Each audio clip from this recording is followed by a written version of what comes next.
And I think this is the problem with big countries like Indonesia, India, to how do we connect that? I think all large countries have this problem.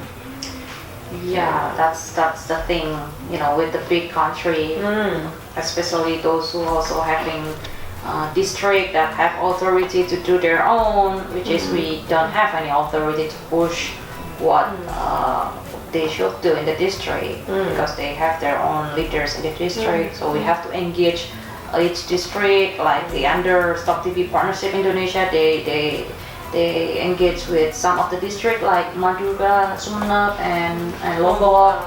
Yeah, that's really helped us to, for those community who have approach of engaging the leaders in each district, that really help us to make everything more easier. So we have this NTP, and then going down to the district, province, district, and then the Puskesmas. So the capture will be in the level of the Puskesmas level, which being trained and being provided by the community as well, from the Stop TB Partnership Consortium, and then from the other, like previously from ICIA, we have those, and from under the PPTI for right now, yes. And at the provincial level, do you have any mechanism? That's with the MDR. MDR, yes. And also we have the SR from the consortium also working at the provincial level, so they are who Okay, so the SR is yes. So Jakarta people are very smart. They're always using the phone and very social media savvy. Yes. We try to engage the social media because we know that young people are really, using the social media a lot. So we take advantage of that to giving education, raising the tuberculosis awareness. Like last year, we are collaborating with the TikTok. If you are yes. So we are collaborating with the TikTok, with also influencers that also they have doctors background, but they're also influencers. They're giving education about the health and related education. So we try to engage them and make the awareness about tuberculosis more spread out. And so we are not only like using the platform, the social media platform as promotion, but we engage them. So they are giving using their machine learning. And during 1 week campaign, those people who using the hashtag that we are giving right now, we using the Lawan TBC. It means that fight tuberculosis in English. So those people who using this hashtag will be trending. So all the people try to do a campaign because they want to be a trending, they want to be in the FYP in the trending platform. So during 1 week, those any people in the TikTok who using that hashtag will be a trending.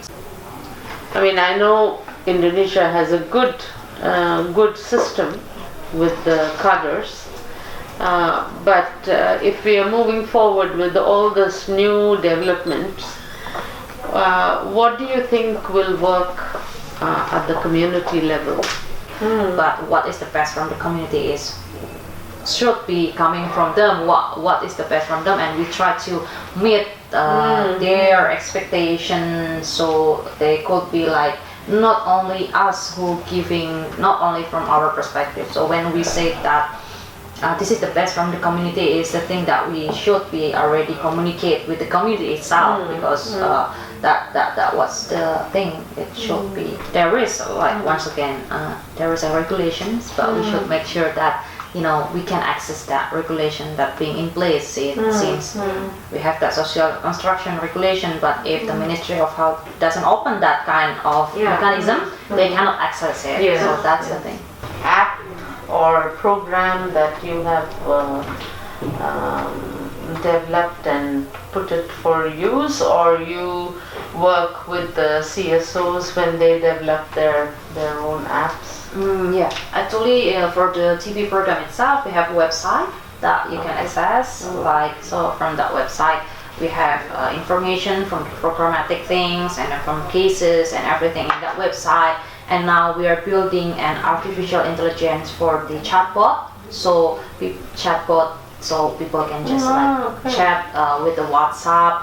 We learned that from the COVID-19. We have the chatbot that being designed for the COVID-19. So for those who having questions or curiosity about anything about COVID-19, they just chat to the designated phone number, and there will be like a computerized artificial intelligence replying their message. And we are right now is developing that, being supported by WHO. So we are in the process of the bidding for the artificial intelligence vendor. So there will be a WhatsApp, and then in our website there will be also chatbot. So anyone who would like having questions about tuberculosis, they can go to that chatbot. So it will, it prevent the misinformation.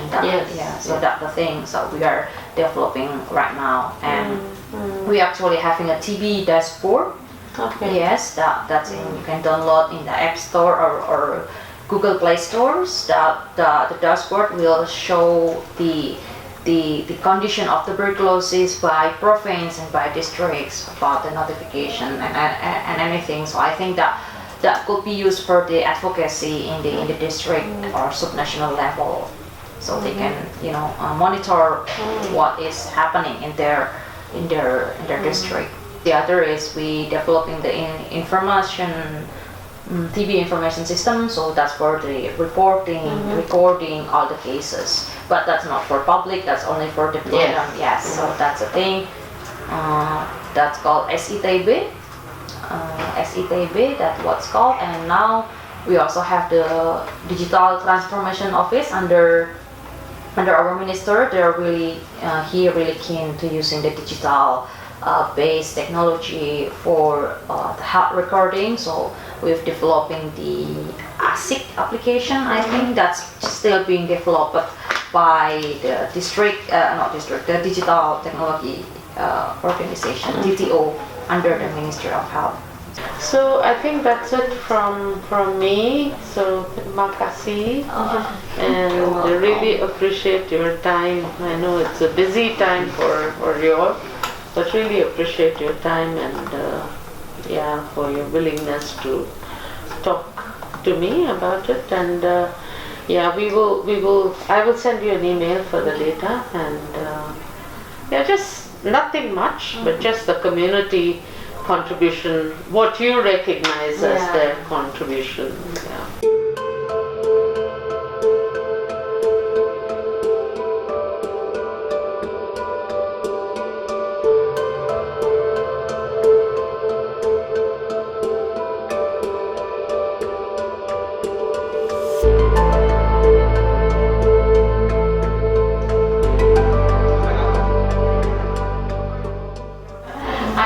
Leslie Kumar, and CEO of the Global Coalition of TB Advocates.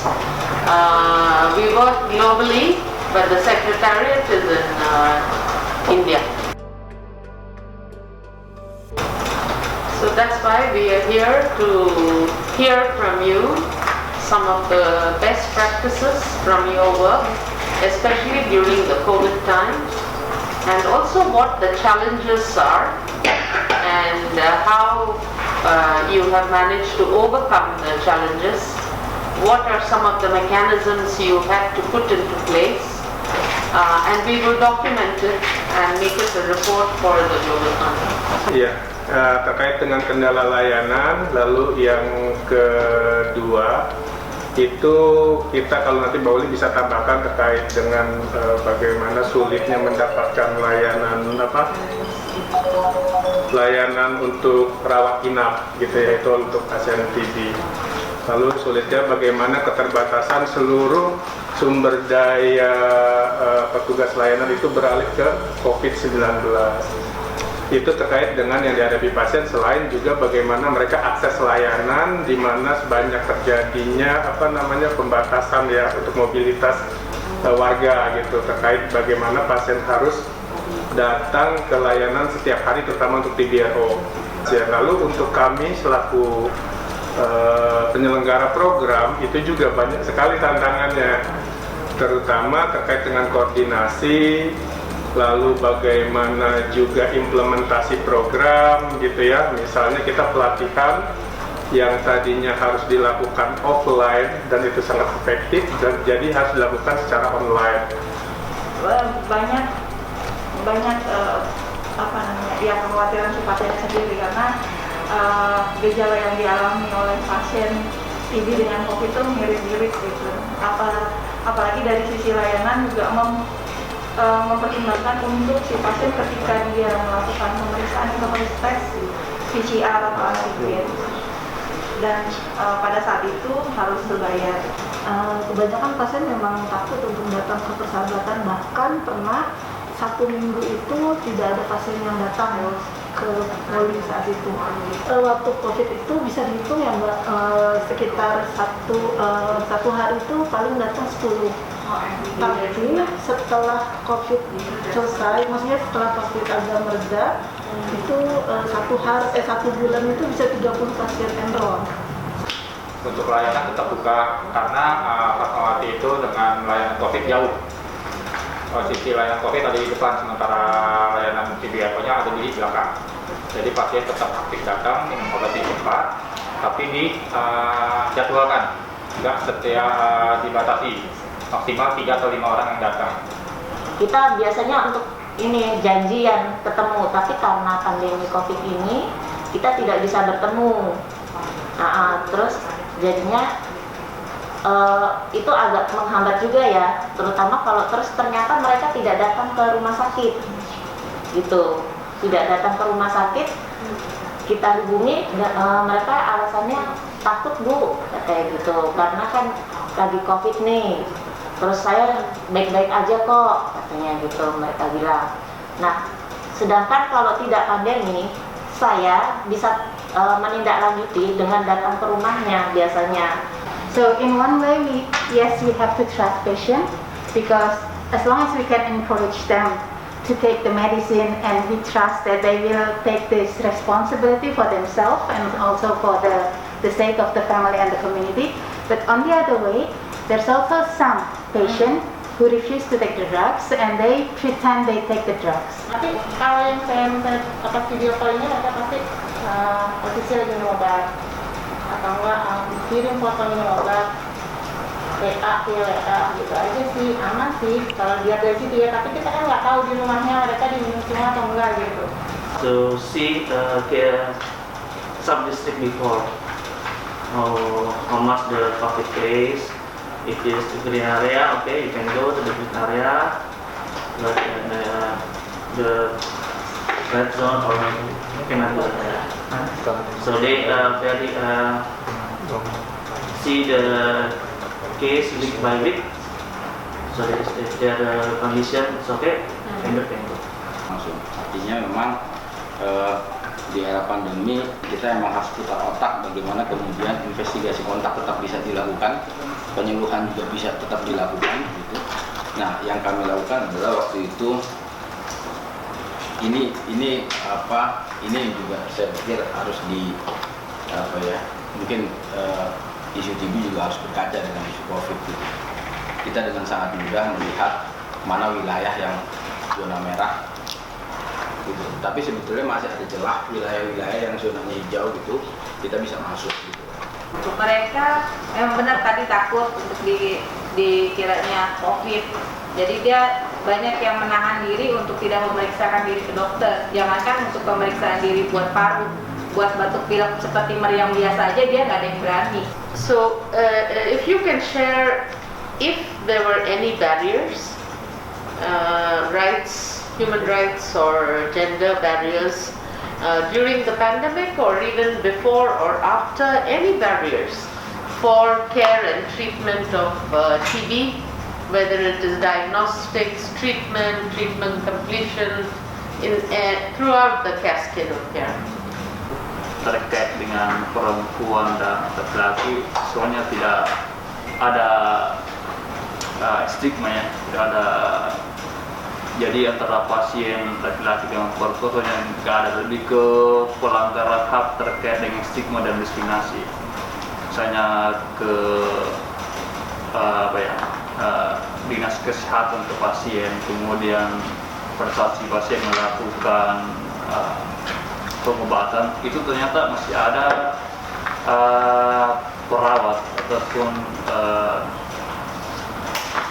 nakes yang melakukan stigma kepada pasien TB alkohol.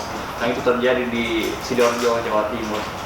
Actually, during the pandemic, my hospital is the only one hospital in Jakarta which have facilities for MDR patient to get treatment. We have around 8 beds, 4 for women and 4 for men.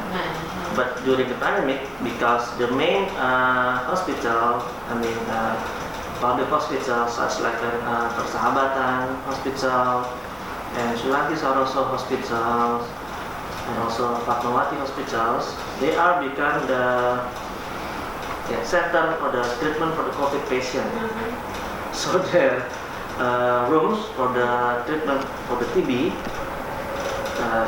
the patient cannot get access to the room. So we give everything to Jakarta Hospital. So it's become the problem. We only have 8.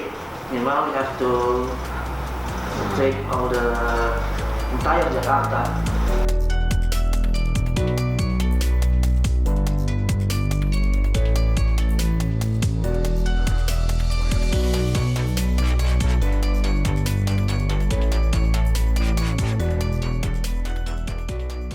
So of all these different examples you gave, how you managed to work during the COVID, which do you think was the best innovation or the best mechanism for finding the people with TB during the COVID time? Terkait dengan praktik baik, mungkin bagaimana kolaborasi dari teman-teman ini tidak hanya kepada komunitas TBC saja, tapi misalnya ada teman-teman dari Sulawesi Utara berkoordinasi dengan teman-teman mahasiswa kedokteran, sehingga banyak pasien yang bertanya minta rekomendasi dari dokter gitu kan, sehingga mereka memberikan penyuluhan mahasiswa kedokteran untuk yang mengajak langsung pasien itu untuk melakukan kunjungan gitu, atau misalnya mereka bikin Zoom seminar terkait dengan pentingnya pengobatan TBC saat COVID-19, dan juga terkait dengan koordinasi antara dinas kesehatan dan juga komunitas, itu menjadi satu tantangan tersendiri dalam implementasi, sehingga bagaimana pentingnya relasi antara komunitas dan juga pemerintah, khususnya kalau menjadi tantangan adalah investigasi kasus untuk pembagian indeks, itu juga menjadi sangat penting. Dan ada beberapa teman yang memang punya relasi dan memiliki advokasi yang kuat, itu menjadi salah satu praktik baik di lapangan khususnya untuk tetap menggencarkan investigasi kontak atau penemuan kasus, walaupun isu di daerah tersebut fokus ke COVID-19. Saya lihat memang di sini statusnya tuh bener-bener naik banget gitu capaiannya, dari yang tadinya pas COVID cuma berapa gitu, pas setelah ini contoh di Persahabatan sekarang yang diobati hampir 200 pasien. Kalau emang mereka punya kendaraan, dijemput ke rumah si pasien yang mau mau ambil sekutum, karena di situ kan memang ada ininya ya, dari pemerintah dari sananya ada penggantian uang dari konsorsium untuk penggantian pengambilan sekutum ini. Jadi memang biasanya dari kader yang diambil ke puskesmas. Kemarin itu juga sempat kita melakukan gerbek itu sekutum, saya dapat 23. Terus untuk pasien kontak serumah, saya juga udah dapat juga, ada yang positif juga itu. Nah, cuma tidak bisa maksudnya karena kemarin itu kita nggak boleh, jadi kita bagi-bagikan tuh TB 05-nya ke masing-masing ini ya, yang pasiennya kita bagikan. Setelah dibagikan, ya sudah mereka kalau merasa udah saya positif, ya udah ketahuan positif, kita untuk suruh berobat, mereka datang berobat. Terus yang negatif ya sudah berhenti begitu aja. Terus TB 05-nya udah nggak tahu kemana. Kaitannya dengan pengantaran sputum, saya melihat dari sisi kalau tadi di fase awal pandemi gitu ya 2021 kita ketika merujuk kontak mereka takut gitu ya, pelayanan takut di COVID kan segala macam. Sebetulnya di yang masuk yang Omikron ini dengan adanya sputum itu memudahkan, artinya memberi jalan orang yang terduga ini untuk dites gitu ya. But are there any challenges from that 2020 time that are still continuing? Because the so many sample, and then it's maybe The model is not working. the model is not working and needs to prepare, but it needs time. Meanwhile, the sample every day always come.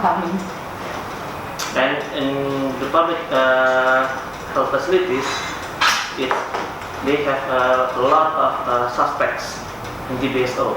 The problem is also exists there, and we already discussed and come up with some suggestions, but not always applicable in that area. Like for the computer problems, there are suggestions from health district's office. So it is some kind of like a new system for reporting that where the machine is still processing or still continuing, and then as you know that what Ibu Lucy said, that we bought a lot of genetics, but not all of them is function because most of them still in the storage. Yes. Yes. As you remember, as the And then I don't know because the problem, there's no regulation if it can be replaced.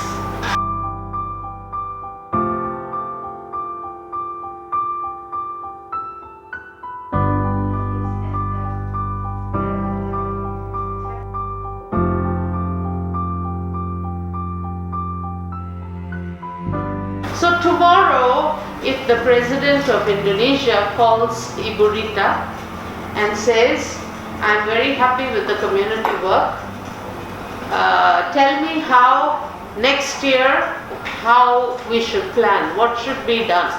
What will you tell? Kalau misalnya model kerja kayak tadi tuh masalah di kader, karena kita keperluan kader ya. Ketika ada penularan kasus dari bawah kader ke puskesmas cepat dalam 1 hari, terus kalau misalkan memang dia tidak mau berobat, mungkin ada ada koordinasi lagi ke komunitas dan segera lagi dikunjungi untuk bisa mau berobat. Dinas ya ke komunitas, jadi ada kerjasama gitu antara dinas sama komunitas. Kemitraan. Diagnostik yang tepat, mudah,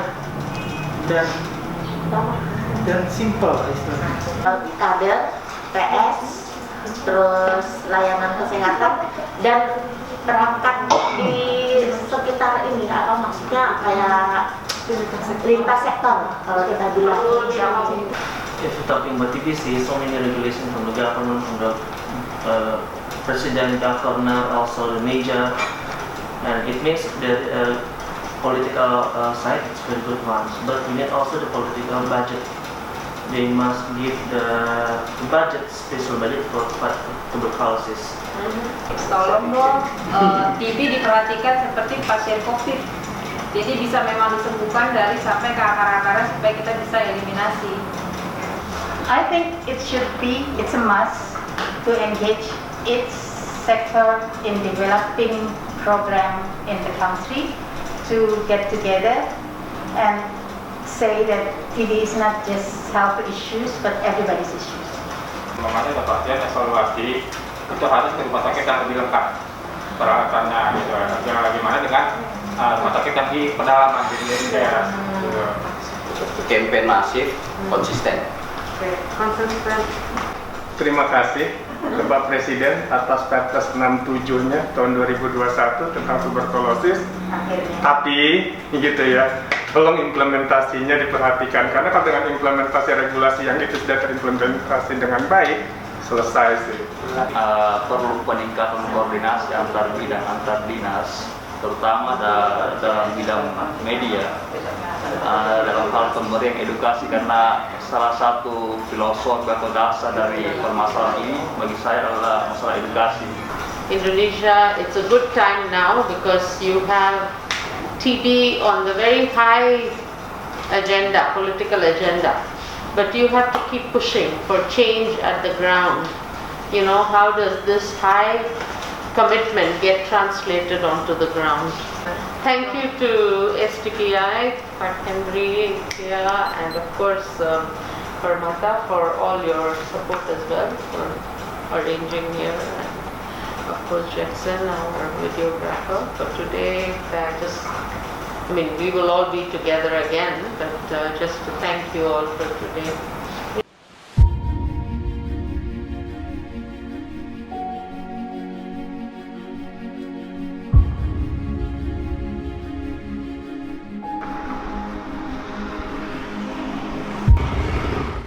Identify the people with symptoms and where do they bring them for diagnosis, or where do they refer them for diagnosis. Ketika ada orang yang bergejala dengan tuberkulosis di masyarakat, apa yang ibu-ibu kader lakukan gitu untuk merujuk mereka? Kalau dia batuk udah lebih dari 2 minggu, itu pasti kita datengin. Langsung kita ajak ke puskesmas ya Bu ya. Kita ajak ke puskesmas. Nanti dari puskesmas itu nanti dicek dahaknya, diambil dahaknya. Apabila hasilnya negatif dari dahak, itu di ronsen ya Bu ya, dilakukan ronsen. Itu kita yang nganterin. Kita yang mengantar, kader itu yang ngantar Pak, jemput bola, pasien pun kita jemput, nanti kita antar pulang lagi. Begitupun obatnya, kadang kita yang ngantar obatnya kalau pasien nggak bisa ngambil gitu. Sempat kemarin itu pandemi itu emang kita berkurang kunjungannya, terus saya dibatasi juga kunjungannya karena kita juga petugas, karena TB itu banyak pasien TB itu takutnya kita menularkan itu, jadi kita pakai asmat juga Bu. Pakai asmat. Oh ya. Jadi kita dibatasi itu. Misalnya harinya berapa cuman sedikit, terus kunjungan ke rumah juga kita dikurangi kunjungan rumah. So in COVID time, what happened to this system? Ya, kalau kita selama COVID itu memang kita nggak ada itu sekutum, kita nggak, karena kan kita tidak kunjungan ya. Kecuali kalau ada masyarakat yang bergejala, nah dia telepon ke kita karena mereka tahunya kita tuh kader TB. Gitu. Jadi setiap ada yang bergejala batuk itu pasti mereka telepon kita. Apakah ada tantangan-tantangan yang mungkin sifatnya berkaitan dengan hak asasi manusia atau gender ya? Jadi di masyarakat maupun di fasilitas kesehatan. Semacam kalau lihat ada yang TB itu semacam kayak momok yang menakutkan, memang ada Bu, sebagian kecil. Cuma kita alhamdulillah kita bisa mengatasinya gitu dengan cara edukasi itu. Nah, itu edukasi, dan memang TB menular, cuma bisa diobati gitu aja. So it is important that these simple solutions that you have experienced in this place should be shared with other district puskesmas as well. Seiringnya waktu dan edukasi masyarakat juga kan. Nah, pengetahuannya penting itu edukasi ke masyarakat. Itu. Kader suka melakukan. Nah, itu salah satunya edukasi dari kader juga. Itu. Kader suka melakukan penyuluhan. Karena kan TB kan stop. Otomatis kalau TBC-nya stop, satu keluarga itu kan akan terlindungi dia. Because if I have TB symptoms and I'm scared and I have stigma and I don't go to the puskesmas, I might die. But if my kader comes to me and talks to me about TB, and helps me, then I go to the puskesmas, I take medicine, I live. So the difference between life and death. Jadi Kota Serang mah kalau menurut saya kader sudah jalan semuanya. Kita punya 35 kader dari 16 PKM, bulan ini masuk semua. Berapa mas? 16 PKM, 35 kader, bulan ini kader 32 masuk semua. Masuk semua tuh. Masih laporan semua. Masih laporan semua. Selama COVID kita vakum. Tidak ada kegiatan pertemuan kader karena memang dibatasi, tidak boleh.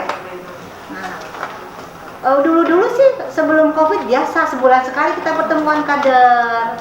Karena kan kita informasi kesehatannya dari Bu Kader, ya salah satunya keluh kesah mereka apa. Kemudian saya evaluasi bidan desa saya juga melalui kader. Posyandu berjalan atau tidaknya dari kader, saya harus ada cross check antara petugas saya dengan kader. Terkait penemuan kasus atau pendampingan pasien, jadi tantangan yang dari dulu belum pandemi ada, masih selama pandemi ada, sekarang pandemi membaik juga masih ada, itu apa?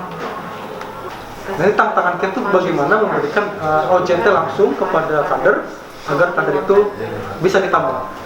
Nah itu menyulitkan kami untuk bagaimana mengintervensi puskesmas yang tidak bisa terintervensi karena luasnya wilayah tadi. Kalau Kota Serang kenapa bisa relatif tercover? Karena kecil. Yang kewalahan itu adalah misalkan Pak tadi disampaikan, Kabupaten Tangerang itu lumayan agak susah karena keterbatasan tadi. Dulu mungkin tidak terpikir sampai ke peran serta kader segala, kan? Karena sekarang semua sudah ikut berpartisipasi dalam stok TB. Nah, otomatis semua juga ikut bergerak kan? Nah, itu karena didukung dengan pendanaan yang kuat. Nah, itu. Nah, permasalahannya setelah adanya pendanaan ini diharapkan benar-benar stop di TB. Gitu. Jadi jangan sampai nanti pendanaannya banyak, tapi ternyata TB-nya masih ada. Nah, itu. Berarti kan ada yang miss nih. Ya, itu.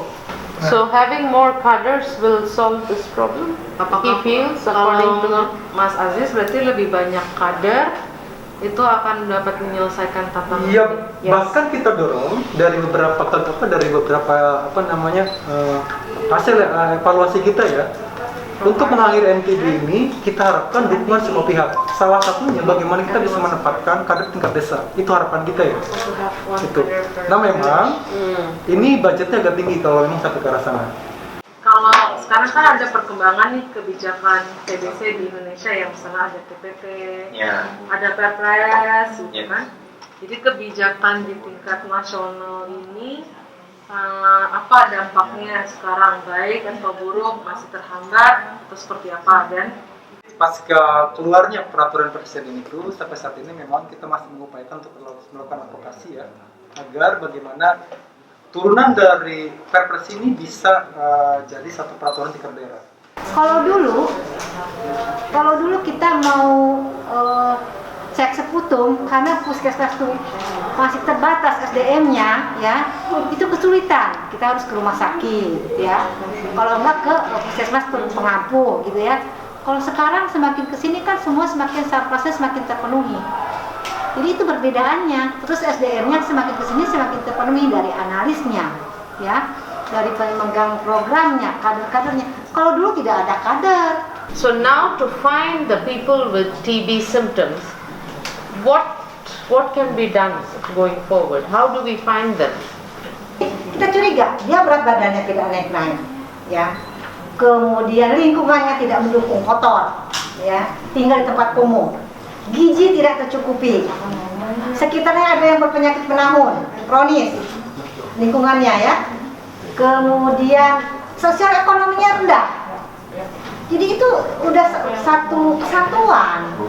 Ya itu sudah bisa lah, harus jelinger, harus cerdas kita melihat ke arah situ. Saya harapkan kesananya ya, pendanaan tetap ada dan ini harus berimbas dengan dana yang dikeluarkan ya, dan hasilnya juga seperti yang kita harapkan.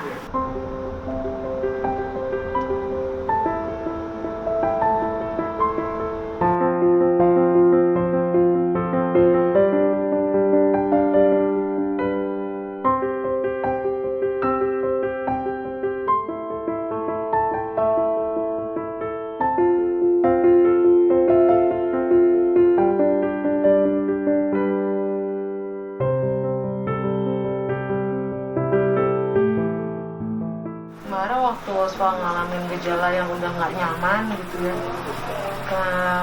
menunggu sampai periksa ke puskesmas terus ke rumah sakit itu kenapa menunggu?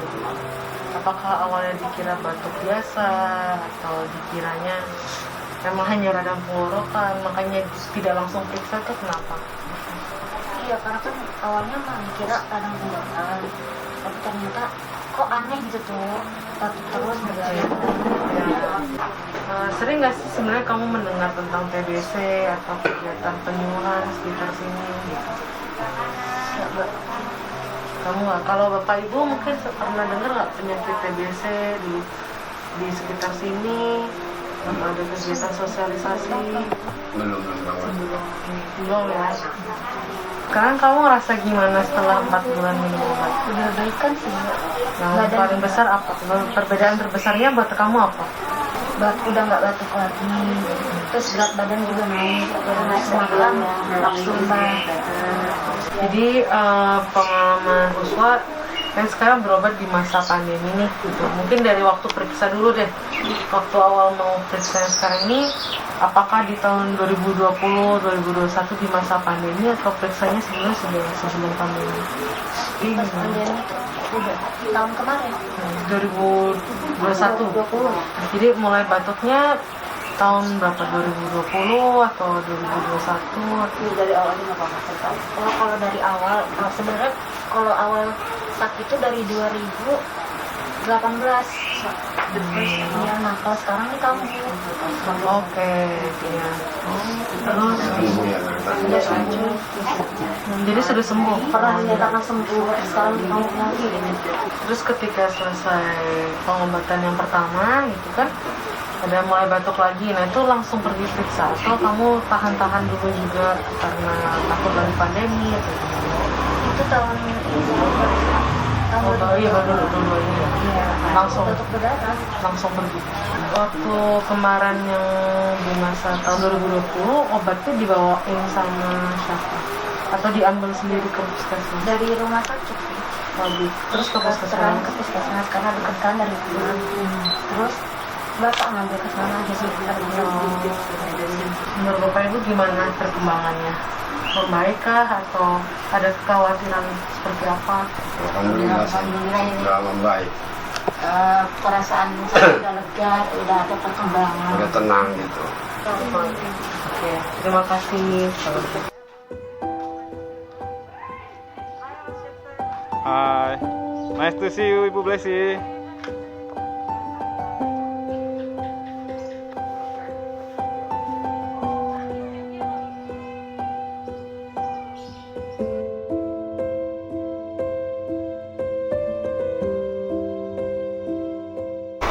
What were the challenges and how did you cope with it?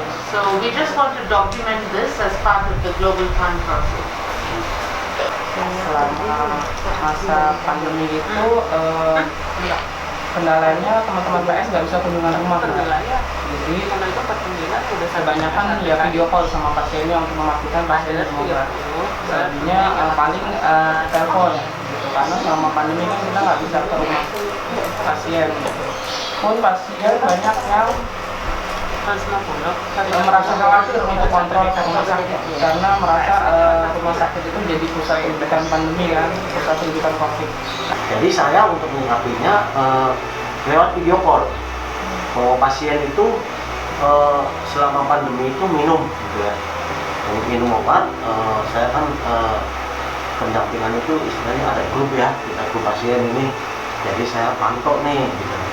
Nah, udah minum obat belum? Biasanya kalau minum obat itu saya minta tolong dong videoin gitu ya. Manajer kasus biasanya kegiatannya apa? Sebenarnya dituntut untuk motivasi sih sebenarnya Mbak ya. Dari cuma sekedar tadi Mbak Bu Wiwi sampaikan dia mengkoordinir beberapa PS lalu mengumpulkan laporan. Ternyata ada juga tuntutan untuk bisa membantu dari sisi rumah sakit ya. Sebenarnya kalau teman-teman mungkin ada yang ada yang keberatan, tapi juga bukan karena keberatan, karena memang harus menjaga hubungan baik itu sih. biar teman-teman juga maksudnya bekerjanya juga nggak enak gitu, enjoy gitu.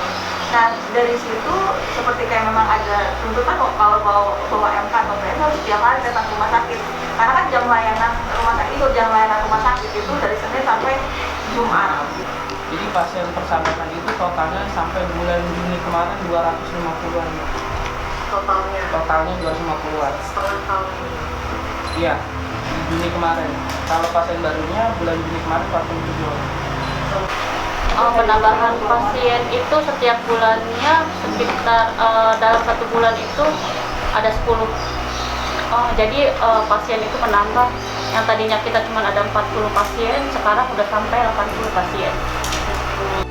Dalam 1 hari cerita nggak pagi ngapain, siang sampai pulang tuh ngapain? Sebelum pasien datang, MK dan PS kita udah pada datang sebelumnya. Jadi semua itu terrealisasi untuk kita semua. Dari datangnya PS dan MK, baru kita melayani pasien. Satu persatu pasien itu datang, kita dampingi.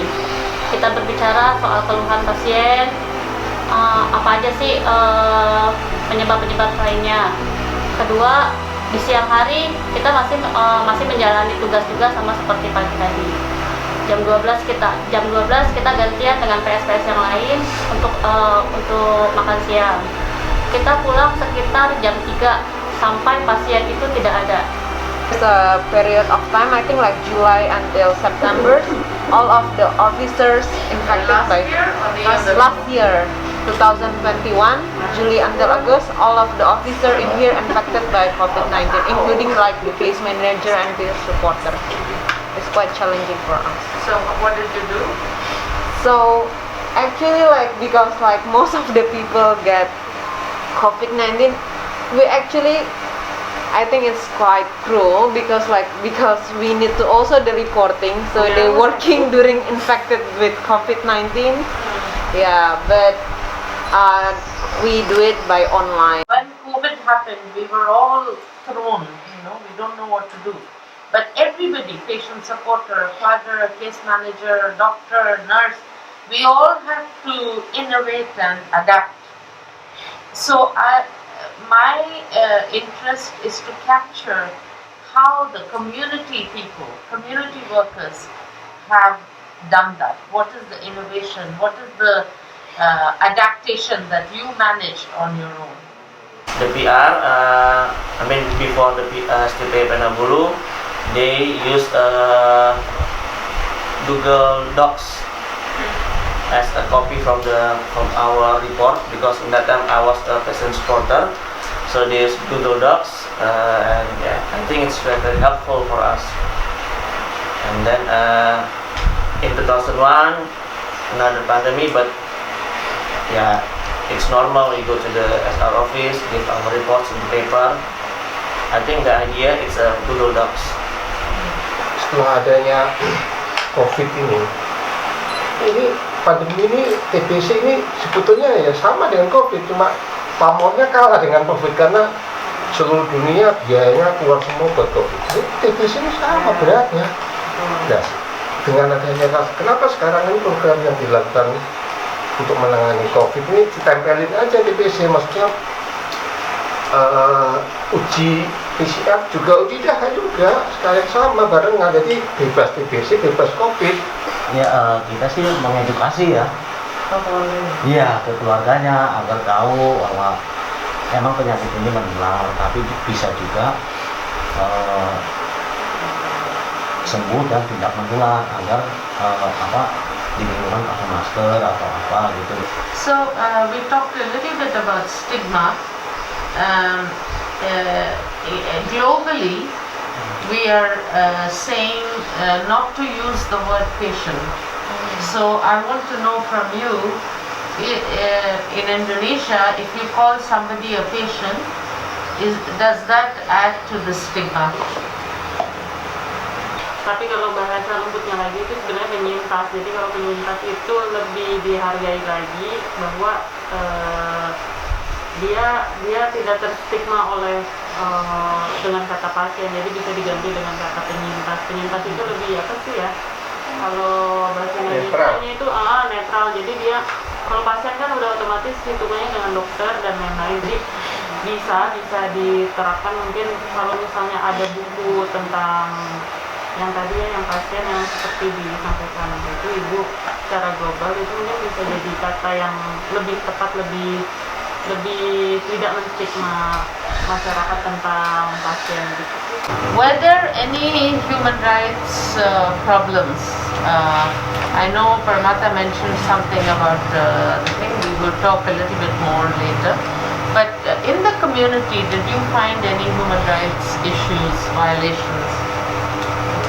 Saya dulu kerjanya di kelurahan, honorer ya di kelurahan. Saat itu pas dibilang TBC itu, temen langsung mencap saya dikeluarkan gitu. Karena TBC itu menularkan. Padahal saya sudah bilang bahwa saya bisa disembuhkan gitu kan. Di situ kan memang saya langsung dikucilkan gitu dengan teman-teman semuanya ya. Saya tidak bisa berargumentasi untuk ikut kegiatan yang lain dan yang lain. Akhirnya di saat itu juga pendapatan saya hilang. Kedua, saya juga hilang kerjaan juga gitu kan. Teman-teman yang biasa dekat sama saya menjauh gitu. Berarti kan saya benar-benar dikucilkan. Nggak lama di sekitar masyarakat pun saya dikucilkan juga sekeluarga. Teman nih tidak mau mendekati nih satu sama lain karena dia tahu orang tuanya kena TBC gitu kan. Makanya kan saya di sini mau mempertahankan teman-teman juga yang pasien gitu kan. Ada juga sih di utara dia sudah dikeluarkan juga gitu, tapi dia tetap harus tanda tangan kontrak gitu. Akhirnya dia tidak mau tanda tangan kontrak. Sekayaknya saya butuh pemeriksaan kayak gitu. Tapi sebelum melakukan pemeriksaan, dia udah notis duluan tapi jangan sampai ada kader ataupun pihak kesehatan yang datang ke rumah saya karena saya takut di stigma. Dan akhirnya dia minta untuk ketemu di luar dengan kadernya untuk langsung ditemani puskesmas. Stigma tentang orang TBC yang nggak bisa ngapa-ngapain itu memang iya.